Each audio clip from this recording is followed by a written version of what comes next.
जय श्री राम। आज हम आपको रावण के जन्म की कथा सुनाने जा रहे हैं। राम को रावण के जन्म की कथा सुनाते हुए अगस्त्य मुनि ने कहना जारी रखा। पिता की आज्ञा पाकर केकसी विशर्वा के पास गई और उन्हें अपने अभिप्राय से अवगत कराया। उस समय भयंकर आंधी चल रही थी, आकाश में मेघ गरज रहे थे। केकसी का अभिप्राय जानकर विशर्वा ने कहा कि ब्रदे, तुम इस कुबेला में आई हो, मैं तुम्हारी इच्छा तो पूरी कर दूंगा, परंतु इससे तुम्हारी संतान दुष्ट स्वभाव वाली और क्रूर कर्मा होगी। मुनि की बात सुनकर केकसी उनके चरणों में गिर पड़ी और बोली कि भगवान, आप ब्रह्मवादी महात्मा हैं, आपसे मैं ऐसी दुराचारी संतान पाने की आशा नहीं करती, अतः आप मुझ पर कृपा करें। केकसी के वचन सुनकर मुनि विशर्वा ने कहा कि अच्छा, तो तुम्हारा सबसे छोटा पुत्र सदाचारी और महात्मा होगा। इस प्रकार केकसी के 10 मुख वाले पुत्र का जन्म हुआ, जिसका नाम दशग्रीव रखा गया। उसके पश्चात कुंभकर्ण, शूर्पणखा और विभूषण के जन्म हुए। दशग्रीव और कुंभकर्ण अत्यंत दुष्ट थे, किंतु विभीषण धर्मात्मा प्रकृति का था।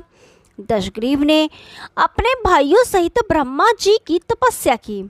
ब्रह्मा के प्रसन्न होने पर दशग्रीव ने मांगा कि मैं गरुण, नाग, यक्ष, दैत्य, दानव, राक्षस तथा देवताओं के लिए अवध्य हो जाऊं। ब्रह्मा जी ने तथास्तु कहकर उसकी इच्छा पूरी कर दी। विभीषण ने धर्म में अविचल मति का और कुंभकर्ण ने वर्षों तक सोते रहने का वरदान पाया। फिर दशग्रीव ने लंका के राजा कुबेर को विवश किया कि वह लंका छोड़कर अपना राज्य उसे सौंप दे। अपने पिता विश्रवा के समझाने पर कुबेर ने लंका का परित्याग कर दिया और रावण अपनी सेना, भाइयों तथा सेवकों के साथ लंका में रहने लगा। लंका में जम जाने के बाद अपनी बहन शूर्पणखा का विवाह कालका के पुत्र दानवराज विदुविवाह के साथ कर दिया। उसने स्वयं दिति के पुत्र मैं की कन्या मंदोदरी से विवाह किया, जो हेमा नामक अप्सरा के गर्भ से उत्पन्न हुई थी।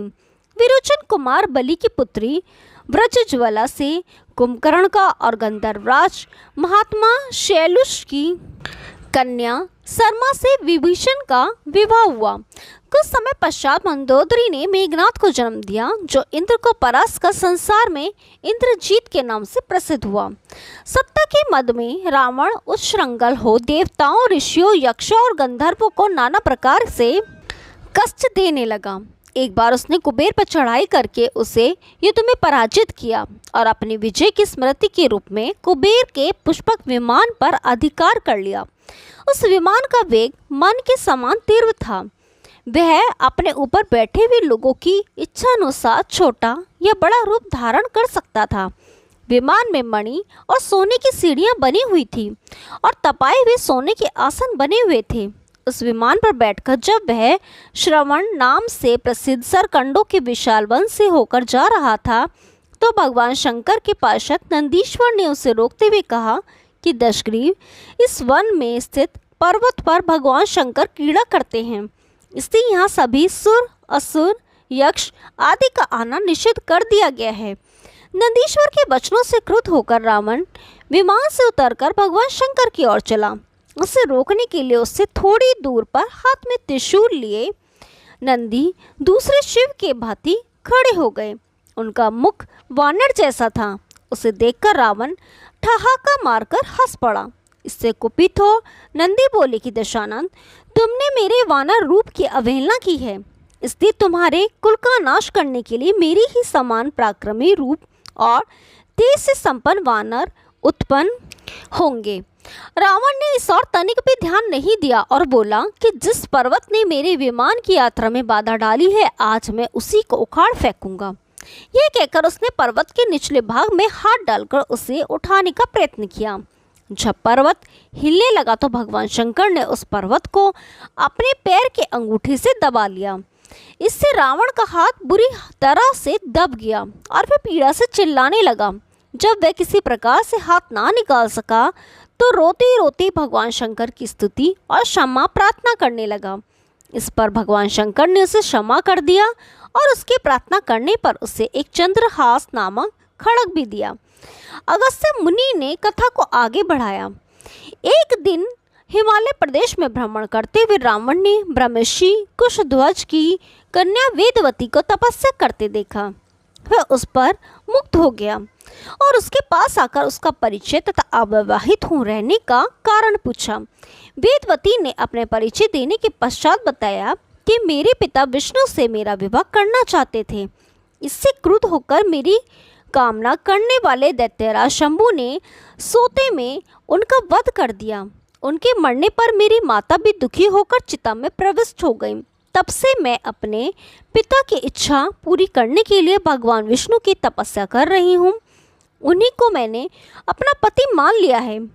पहले रावण ने वेदवती को बातों में फुसलाना चाहा, फिर उसने जबरदस्ती करने के लिए उसके केश पकड़ लिए। वेदवती ने एक ही झटके में पकड़े हुए केश काट डाले। फिर ये कहते हुए अग्नि में प्रविष्ट हो गई कि दुष्ट, तूने मेरा अपमान किया है।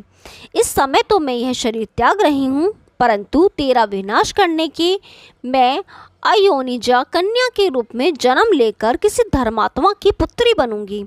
अगले जन्म में वह कन्या कमल के रूप में उत्पन्न हुई। उस सुंदर कांति वाली कमल कन्या को एक दिन रावण अपने महल में ले आया।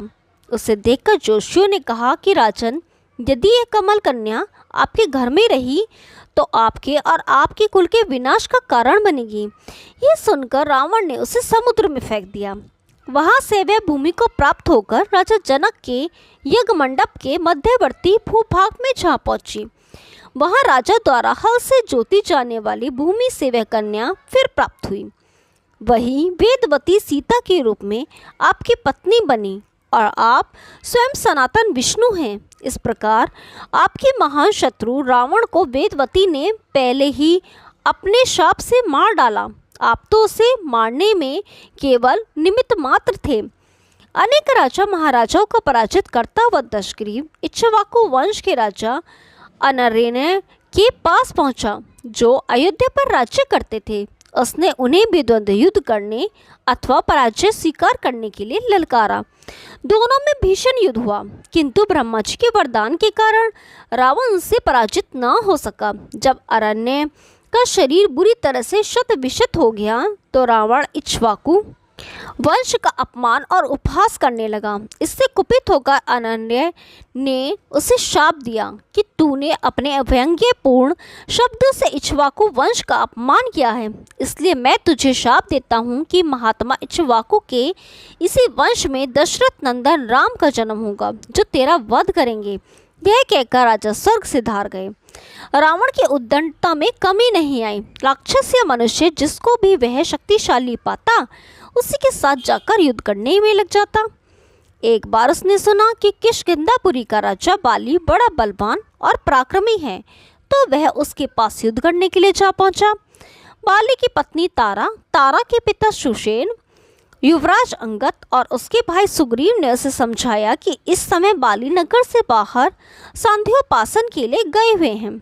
वे ही आपसे युद्ध कर सकते हैं और कोई वानर इतना पराक्रमी नहीं है जो आपके साथ युद्ध कर सके, इसलिए आप थोड़ी देर उनकी प्रतीक्षा करें। फिर सुग्रीव ने कहा कि राक्षस राज, सामने जो शंख जैसे हड्डियों के ढेर लगे हैं वे बाली के साथ युद्ध की इच्छा से आए आप जैसे वीरों के ही हैं।